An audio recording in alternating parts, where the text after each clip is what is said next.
Okay, let's just drop right into the heart of Telangana politics today. Imagine this scene. It's like a high-stakes family drama, but playing out on the state's political stage. Power, public service, family loyalty, political survival. It's all in the mix. The date is September 2nd, 2025. And the big news, the absolute shocker, is that MLC Kalvakuntla Kavitha has been suspended from her own party, the Bharat Rashtra Samithi, the BRS. And the kicker, she's the daughter of the party founder, the former chief minister, K Chandrashekar Rao, KCR. Yeah, and what's really fascinating here, it's not just, musical chairs in the party leadership. This feels more like a deep crack, maybe even a structural failure, right, in the foundation of this prominent political dynasty. It really throws a spotlight on that intense mix of personal ties and, frankly, political self-preservation that you see so often in Indian regional politics. Absolutely. So our mission, if you will, in this deep dive is to peel back those layers. We want to look at the ambition, the accountability questions, the raw realities of power. We'll get into the key players, this massive project that seems to be at the center of it all, and figure out what this whole suspension really means for Telangana's future. We'll try to break down the complexities, so by the end you feel like you've got the inside track. Sounds good. Where should we start? Maybe with Kavitha herself. Yes, let's focus on this central figure first. Kalvakuntla Kavitha.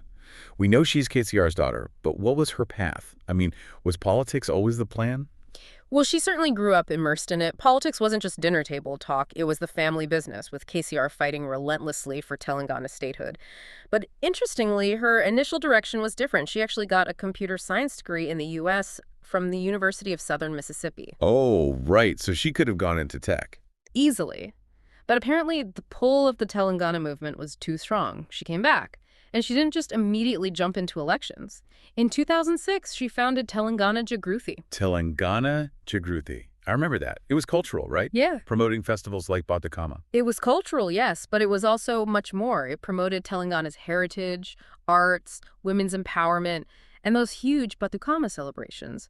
They were also effectively massive rallies, building grassroots support, connecting with people, especially women, and galvanizing the statehood movement. It was a very smart political launchpad, actually. Okay, so that cultural route led to formal politics. Exactly. Once Telangana became a state in 2014, she contested the Lok Sabha elections from Nizamabad and won. Big margin, too, over 1.6 lakh votes. She became the first woman MP from the new state, focused on things like rural development, women's rights. But she lost that seat later, didn't she?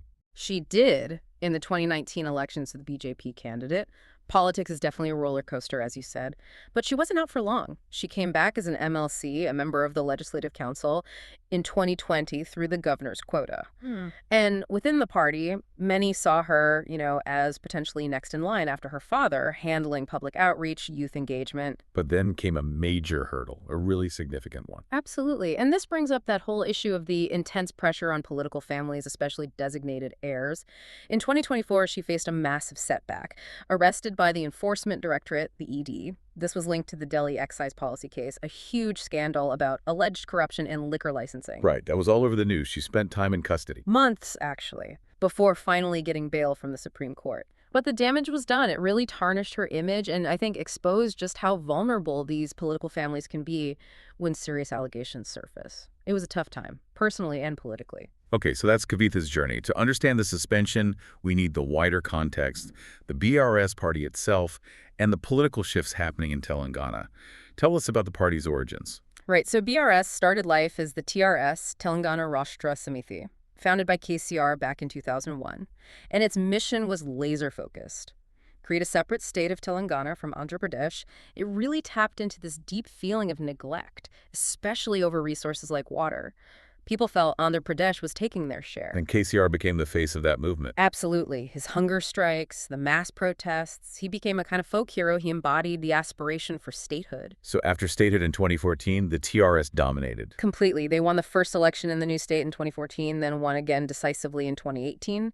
KCR was the undisputed leader, the chief minister. But then things started to change. I remember the rebranding to BRS. Exactly. That was in 2022.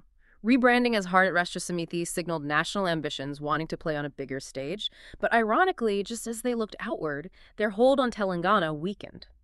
The big turning point was the 2023 Assembly elections, a major loss to the Congress Party. How bad was it? There went from a commanding majority to just 39 seats. And then, perhaps even more devastatingly, they won 0 Lok Sabha seats in the 2024 general election. 0. Wow. From dominance to 0 parliamentary seats. That's a collapse. It really was. And inevitably, when a dominant party faces setbacks like that, internal fault lines appear. Whispers started getting louder about factionalism, about maybe too much favoritism towards family members. KCR's son, KTR, who was the working president, and his nephew, T. Harish Rao, another key figure. So the party's struggles created this tense atmosphere, fertile ground for the kind of drama we saw unfold. And right in the middle of all this political turbulence is this massive project, the Kaleshwaram Lift Irrigation Project, the elephant in the room, you called it. Right. What exactly was it supposed to do? Kaleshwaram. Launched in 2016 under KCR. The ambition was just staggering. The goal was to irrigate over 18 lakh acres, that's a huge area, by lifting water from the Godavari River. Think of it like a giant water elevator, using massive pumps to push water uphill through this enormous network of canals, tunnels, reservoirs, reaching drought-prone regions. Sounds incredibly complex. And expensive. both. It was touted as the world's largest multi-stage lift irrigation project. The cost estimates kept climbing, starting around Ardur's 80,000 crore, but ballooning towards, some say, Ardur's 1.4 lakh crore, maybe more, that's around 17 billion US dollars. Initially, it was showcased as the symbol of Telangana's progress, KCR's signature achievement. But the dream soured, as you said earlier. What went wrong? Well, it's almost a textbook case of perhaps ambition outpacing execution, maybe cutting corners. By 2019, serious questions were being asked about the escalating costs. Why so much more than planned? Then the real disaster hit in July 2023. 3 piers of the Medigata barrage, a key part of the project, literally sank. Just sank due to structural failure. So how does that happen? Exactly the question everyone asked. It caused flooding, halted the project's operations in that section. Critics immediately jumped on it, calling it a man-made calamity.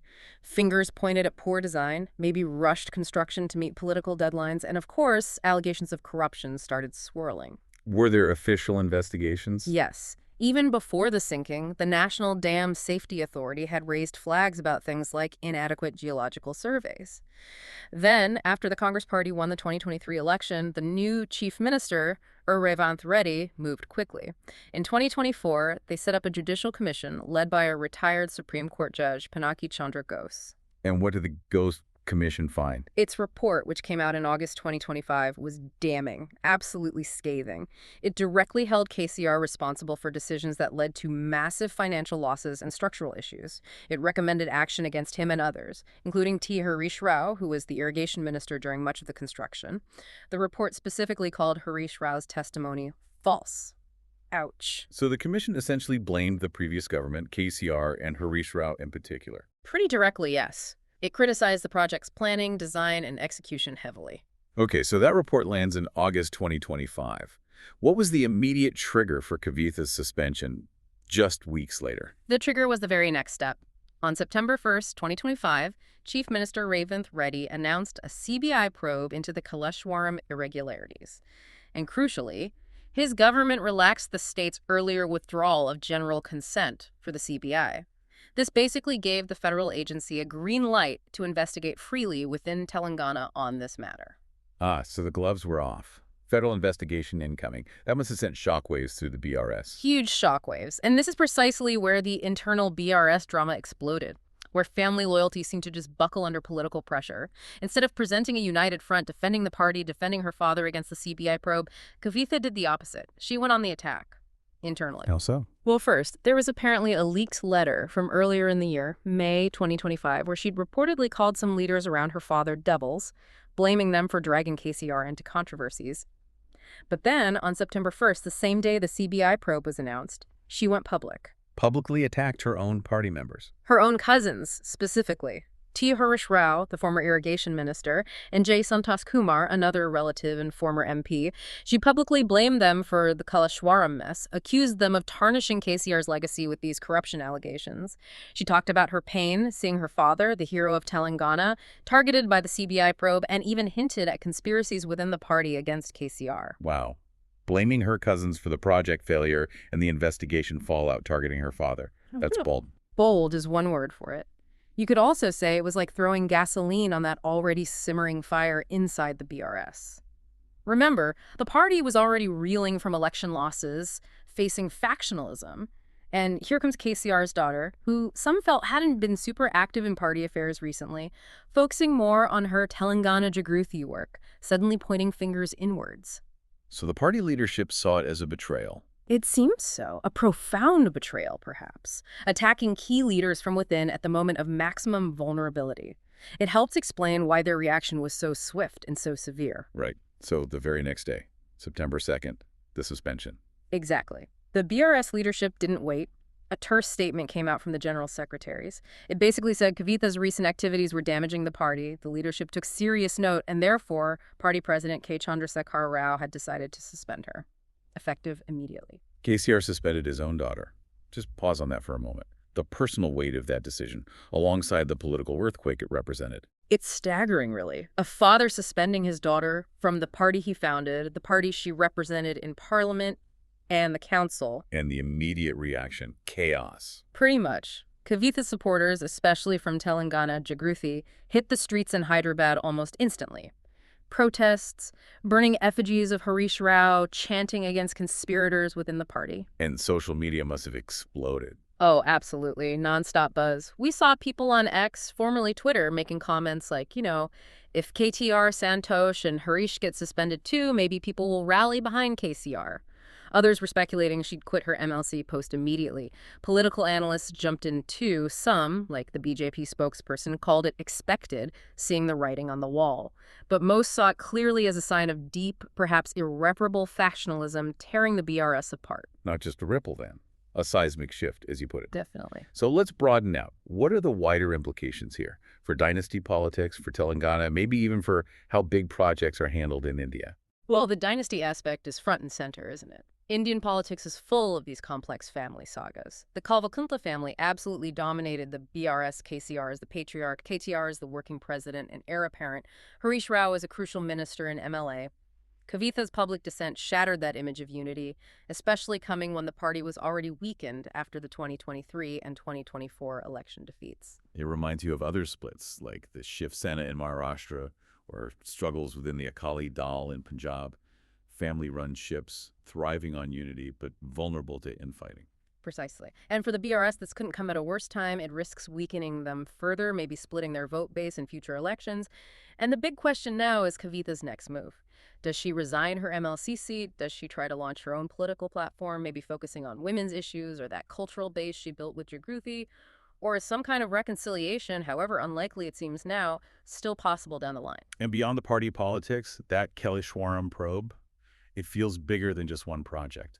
Oh, absolutely. It's a massive test case for accountability in mega infrastructure projects in India. We spend trillions on these huge schemes, dams, highways, metros, but all too often they get bogged down in delays, cost overruns, and, yes, corruption allegations. The Ghost Commission report on Kaleshwaram pointed directly at how political haste and poor decisions led to engineering flaws, wasting vast sums of taxpayer money. And the human costs, too, right? The farmers who were promised water. Exactly. For them, seeing this dream project literally sink in places, become a source of controversy instead of reliable water, it's heartbreaking. This whole saga really underscores how badly we need transparent processes, proper expert oversight, and strong anti-corruption measures for these nation-building projects. And how does this internal BRS drama play out in the context of Telangana's broader challenges? Well, Telangana politics is deeply personal, very passionate. The state itself was born from a people's movement, but now it faces really fundamental governance issues.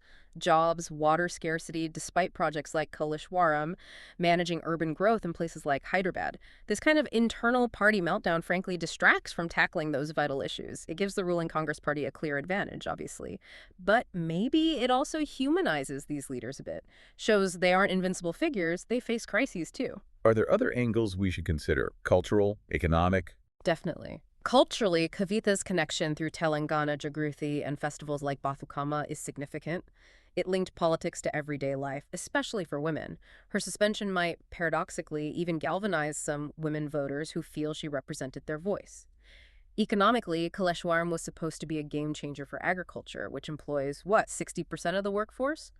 The project's failures and the alleged misuse of funds mean resources wasted that could have gone elsewhere: schools, healthcare. And that CBI probe, enabled by the state government removing its consent barrier, signals a potentially stronger push for federal oversight on state-level projects, which is a big deal. What about public sentiment? Is it clear how people are reacting? It's predictably mixed. Online, you see everything. Some hail Kavitha as a whistleblower, finally exposing internal rot. Others condemn her as disloyal, betraying her father and party at a critical time. Those immediate protests show she still has a loyal base. But wider public opinion is likely divided and still forming. For the political opponents, though, it's simpler. Congress sees a weakened opposition strengthening their hand. The BJP is watching closely, always looking for openings in the South, though they've downplayed any immediate talk of alliances with Kavitha. So wrapping this up, as the dust begins to settle maybe on this really dramatic family rupture playing out so publicly, all eyes are on Kavitha. Will she fight back, try to reinvent herself politically, or will this effectively sideline her? And for KCR, now 71, this has to be a profound test of his legacy. The man who literally built a state, now dealing with these deep fractures within his own family and party, it really hammers home that in Telangana, politics is intense, personal, and never ever boring. Absolutely. And this whole deep dive, really, into Telangana's political family saga, it serves as a kind of microcosm of Indian democracy itself, doesn't it? It's passionate, it's often deeply familial, and it's wildly unpredictable. It's a stark reminder that behind the big headlines and power plays, there are real people navigating these incredible highs and sometimes devastating lows of political life. Perhaps the question it leaves us with is, what is this unfolding story, this clash between dynasty development and dissent, tell us about where political accountability and leadership are heading, especially in a region that defined its very identity through a powerful people's movement?